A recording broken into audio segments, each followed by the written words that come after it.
J'allais aux urgences psychiatriques ce soir-là pour une prise en charge, pour une crise suicidaire. J'étais vraiment au bord du gouffre. En gros, il y avait 1 centimètre et puis je tombais. Cet épisode-là, où vraiment je me suis retrouvé au fond du fond, m'a permis de remonter. Avec de l'aide compétente et professionnelle, c'est toujours possible.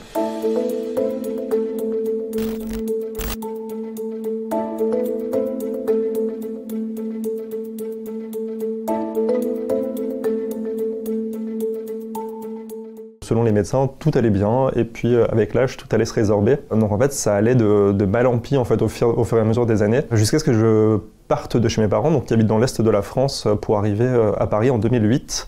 Et là, du coup, j'ai eu, entre guillemets, la chance de rencontrer des médecins qui étaient un peu au fait de tous ces troubles. Donc 13 ans d'errance, de moquerie, d'incompréhension, qui se soldaient finalement par un diagnostic.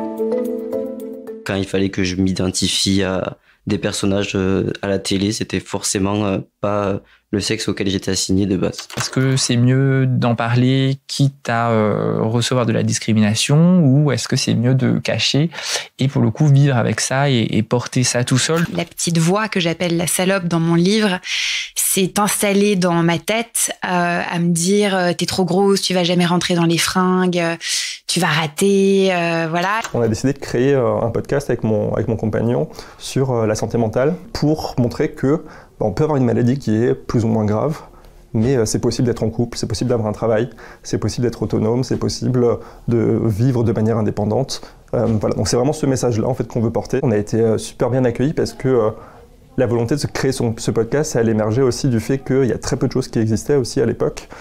Et même aujourd'hui, il y en a encore assez peu qui existent au niveau des podcasts sur la santé mentale. Donc en fait, il y avait une attente. Il y avait une attente de partager des témoignages positifs, de montrer que la santé mentale, c'est pas quelque chose qui est toujours catastrophique.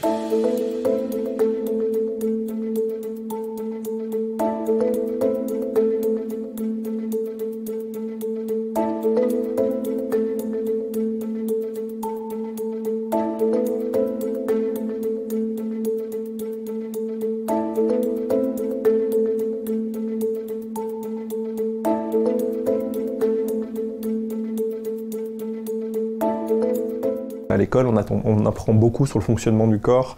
On va apprendre le système respiratoire, le système circulatoire, mais on oublie que une grosse partie de notre corps, c'est quand même notre cerveau. Nous, typiquement, avec le podcast, on a envie de faire des interventions dans les écoles. Et en fait, ce qu'on nous dit, c'est que, en fait, non, ils sont trop jeunes pour entendre parler de ça. En fait, non, 75% des troubles psychiques se déclarent avant 25 ans. Et on sait que plus les troubles psychiques sont pris en charge tôt, moins ils seront sévères. Donc en fait, on pense que c'est totalement aberrant de s'interdire de parler de santé mentale aux plus jeunes, alors que on leur parle de diabète, de VIH, de cancer. Pourquoi on ne leur parlerait pas de dépression?